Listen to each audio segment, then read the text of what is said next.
Hey, how's it going? So in this video I'm pretty excited to do. It's going to be a review for 4 different PSP models. It's going to be the 1000 up to the 3000 and then the Go as well. We don't have the PSP E1000 and I'm not too sure if it was released in North America, but it's really hard to find here, so it might just be a European thing. But yeah, nonetheless, I'm pretty excited. We got 4 different systems to review, and this could be, if just you were curious to know the differences between them, or also if you were looking, to buy a PSP, and this can help you, I guess, serve as a buyer's guide in a way. But anyway, without further ado, let's get straight to it. Alright, so here we have the original OG PSP 1000. This is the PSP 2000, the first slim iteration. This is a PSP 3000, the second slim iteration. And this is the PSP Go, the final PSP, and it's actually very different from the previous models, as you can see. Alright, so starting off with the 1000. This was released in March 24th, 2005 in North America. It weighs about 280 grams or 9.9 ounces. The CPU has a clock speed of max of 333 megahertz. This was initially capped by Sony, but then they changed it with an update, I believe firmware update 3.5 or so. And then the RAM is 32 megabytes, and then the actual storage is through a Memory Stick Pro Duo memory card. Looking at the PSP 1000, we see that the front is shown in a glossy piano black. You have a D-pad on the left, and below it the infamous analog nub. PlayStation shaped buttons are on the right, and a row of miscellaneous buttons at the bottom, which include volume, display brightness, and home. On the back side, we see the UMD drive tray, the battery compartment, and the memory stick area. The back side is more of a matte black color than the front, which is a glossier black.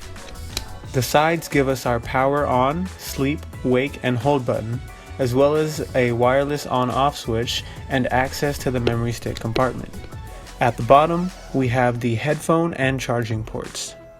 Looking back at the top, we have our mini USB Type-B port and the eject button for the UMD drive. The mini USB is for syncing to the computer, but not for charging. The PSP user interface is very similar to that of the PS3. You navigate through the XMB or cross-media bar. You can play games, watch movies, look at photos, and listen to music. Although the 1000 system has what seems to be a soundbar at the top, the speakers are located at the bottom left and right areas. Sound is fairly good for this device, even when playing around friends or family. You may just want to use headphones though if you're near a crowd. Being the first model, this design has a nice weighty feeling to it. It definitely feels like it's made of higher quality parts, and the UMD drive seems to be more reinforced. The memory card area has an engraving around it that says Magic Gate, so it's a nice little touch. And this is typical with most first design models, especially when considering Sony products. This PSP model is the one that comes to mind when you think PlayStation Portable, especially with all its bells and whistles. Now this is the PSP 2000, and so this one was actually released in September of 2007. It's a lot lighter, weighs 189 grams, almost 100 grams off of the previous one. It's 6.7 ounces, same 333 megahertz, and this one right here actually has double the RAM, 64 megabytes, and still uses a Memory Stick Pro Duo memory card. The PSP 2000 is the first slim version of the PSP. Aside from the weight reduction, there are also a few physical changes. Starting at the top, you see that there is no longer an eject button for the UMD drive, and instead, you can actually use your fingers to pull the drive open manually. Also, the wireless switch has been relocated from the side to the top. The memory card slot has been moved up a bit, and the opening for the compartment is done a little differently. Lastly, the battery is smaller in both size and its rating in milliamp hours. The PSP 2000 hasn't changed much on the inside, however, and the navigation through the XMB is essentially the same. You will notice that the 2000 has a new option in the system settings area, which is USB charging. This allows the system to charge through the micro USB Type-B cable when it is connected to a computer or a PS3 system. A common misconception is that this port can be used to charge the system alone. However, that does not work. The actual way to charge it is through a DC 5-volt port at the bottom. This one right here is the PSP 3000, And so this one was actually released in October 2008, about a year after the release of the Slim 2001.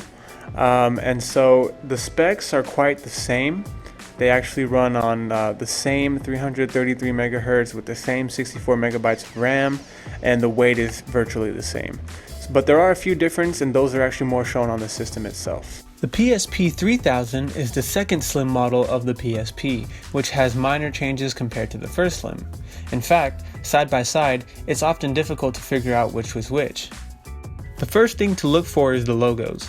The Sony logo is moved to where the PlayStation logo used to be, and the PlayStation logo is moved to where the home button used to be.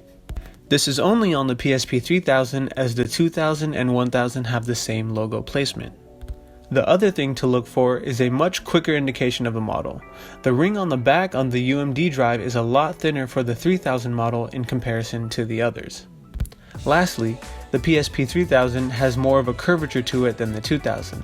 The 2000 has a flat, blocky-like shape, while the 3000 is rounded. Both feel ergonomic, and it really depends on what type of fit you like in your hands. I prefer the 3000's rounded curves.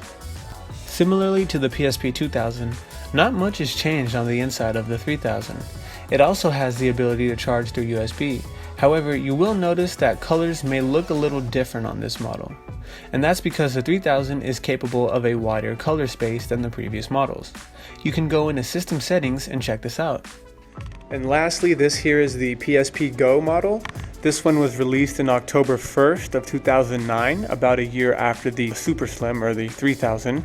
This one weighs only 158 grams or 5.6 ounces, so it's almost half of the original PSP 1000 in terms of weight.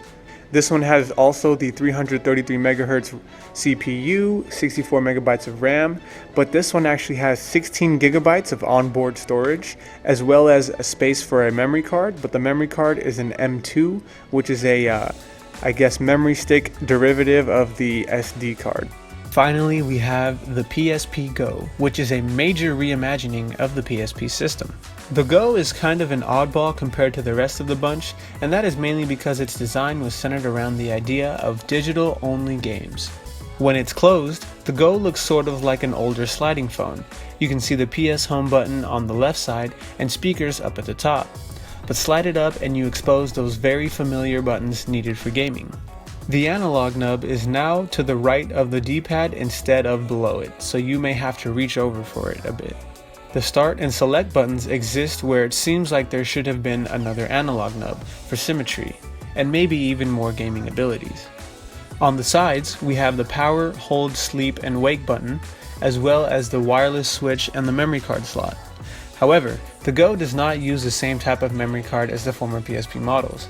Instead, it uses the Memory Stick M2, which is more akin to a microSD card in size. Unfortunately, those cards are proprietary for the PSP Go and Vita systems, and typically tend to be expensive. Luckily, the Go also has 16 gigabytes of internal storage. On the bottom, we see the headphone port, as well as a new port that doubles for both charging and USB synchronization. At the top, we see the display brightness, volume, and music note buttons, as well as the left and right shoulder buttons. The back area doesn't have much since there's no longer a working UMD drive, and the battery is no longer an accessible external one. What we do notice, however, are these little curved lines that are actually rubber to help keep the PSP Go from sliding around when placed on a smooth surface. The PSP Go has a much different feel to it than the other systems. It feels extremely light and portable. It was made for gaming on the go. It also has a couple new features and settings such as display panel close options and Bluetooth abilities. Using Bluetooth, you can connect wireless headphones or even a PS3 controller to use the system. So there you have it, a fairly in-depth review of the PSP systems and the comparisons to one another. I hope this video was either educational or entertaining. I hope it helped you decide which system you want to get if you're in the market for one, and if you have anything to add, please leave it in the comments below, and I will catch you guys in the next video.